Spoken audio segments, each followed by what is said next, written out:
The aim of this video is to find the expression for electric field at a point on the equatorial line due to an electric dipole. So, expression for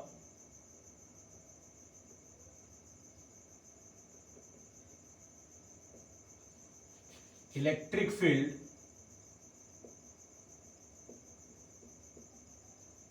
due to an electric dipole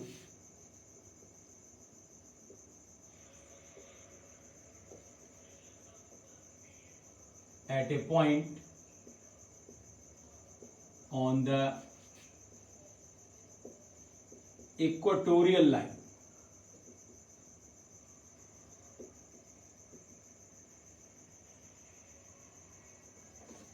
Equatorial line means the perpendicular bisector.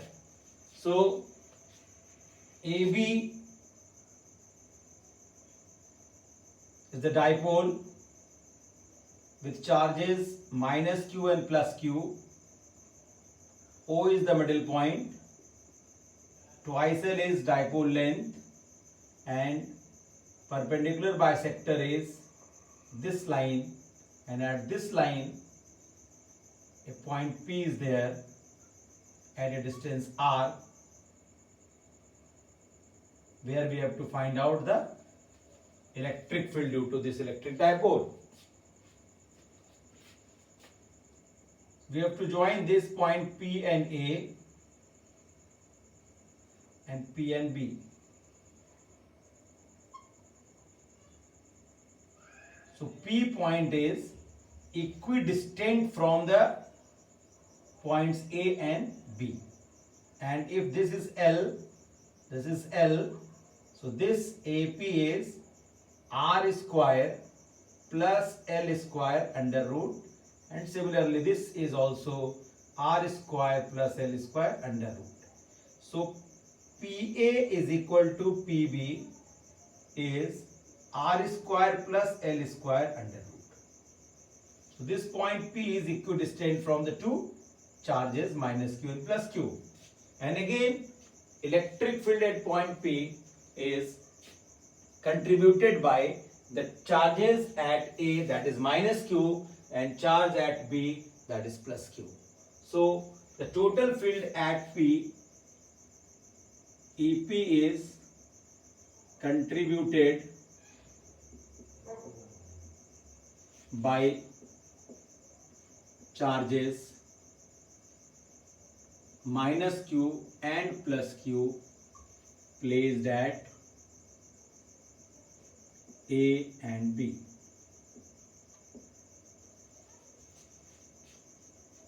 So to know the electric field at point P, let us imagine a unit positive charge plus 1 is placed, then this minus q will attract that negative charge and this plus q will repel that negative charge.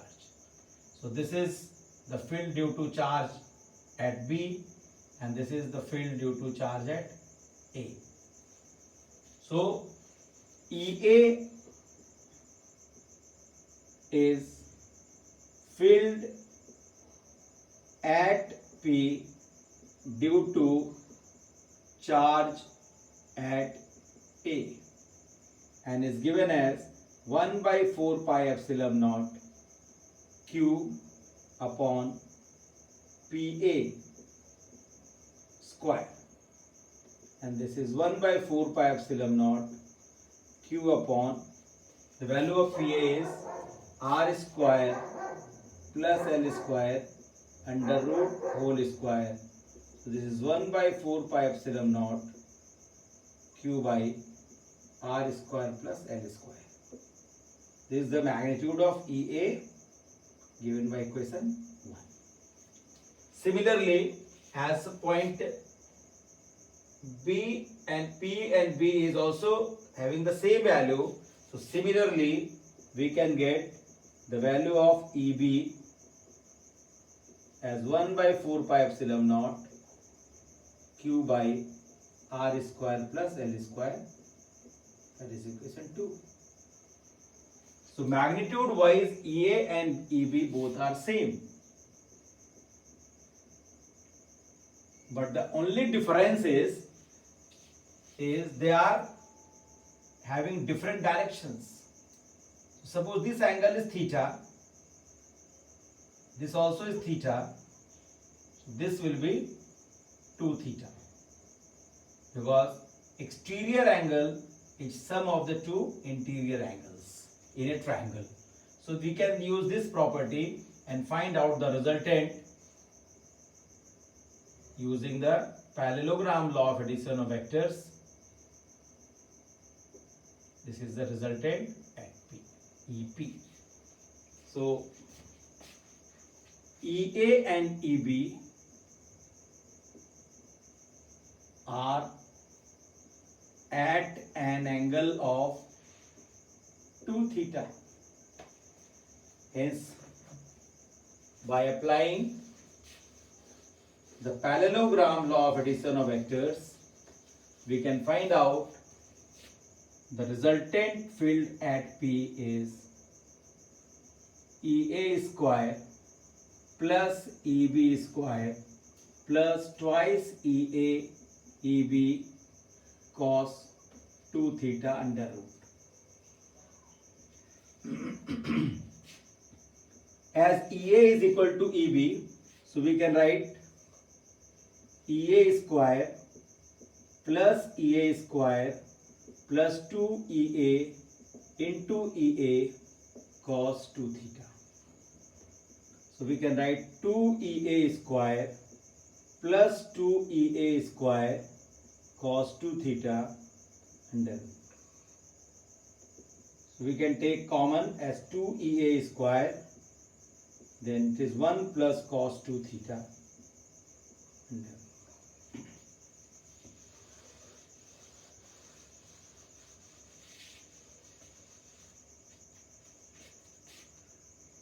So 1 plus cos 2 theta, we can apply the formula of cos 2 theta as cos squared theta minus sin squared theta, or we can write it as cos squared theta minus 1 minus cos squared theta, that is 2 cos squared theta minus 1. So cos 2 theta is equal to 2 cos squared theta minus 1. So 1 plus cos 2 theta can be written as 2 cos squared theta. So we can use this trigonometrical identity here, and we can write it as 2EA square, and in place of this 1 plus cos 2 theta, by using this identity, we can write as 2 cos squared theta. So now this is almost perfect square. So 2 into 2, the 2 comes out. So the final result is 2EA cos theta. So the resultant field is expressed as 2EA cos theta. Now from the geometry, we have to find out the value of cos theta. So from this triangle we can write cos theta is base upon hypotenuse, that is L by under root R square plus L square.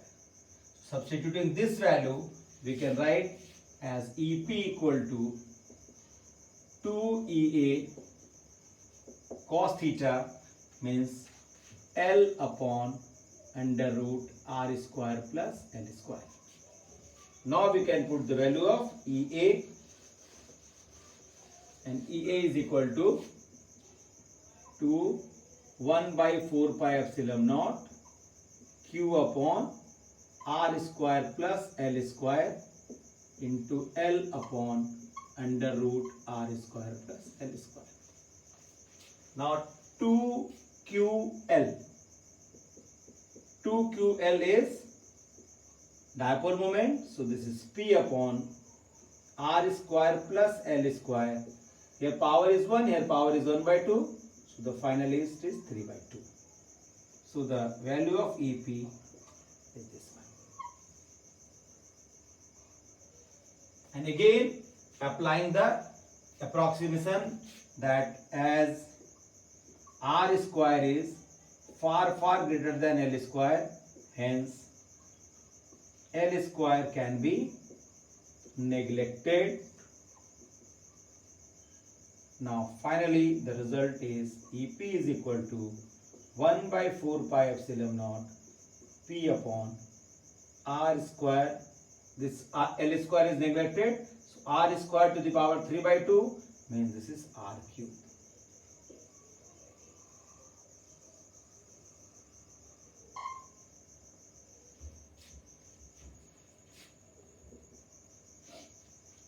So this gives the final expression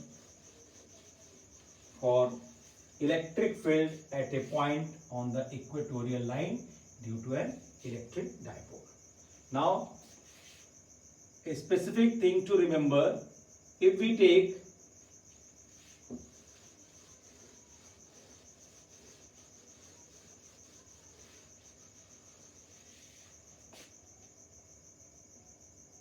special point to note,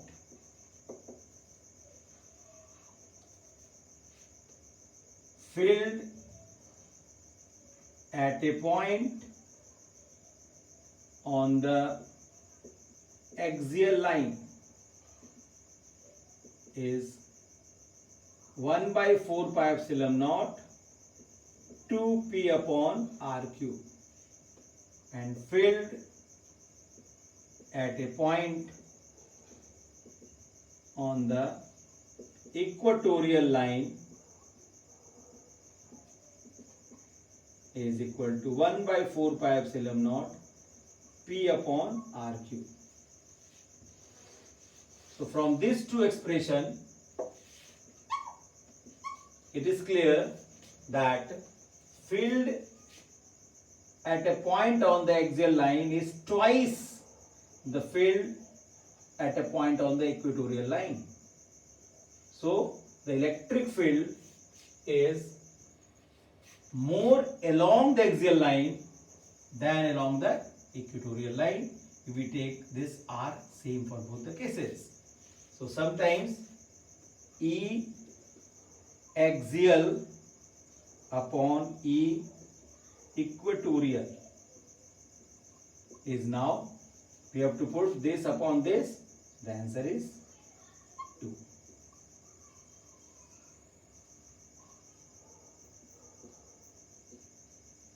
So I hope that this explains the derivation of expression for electric field at a point on the equatorial line.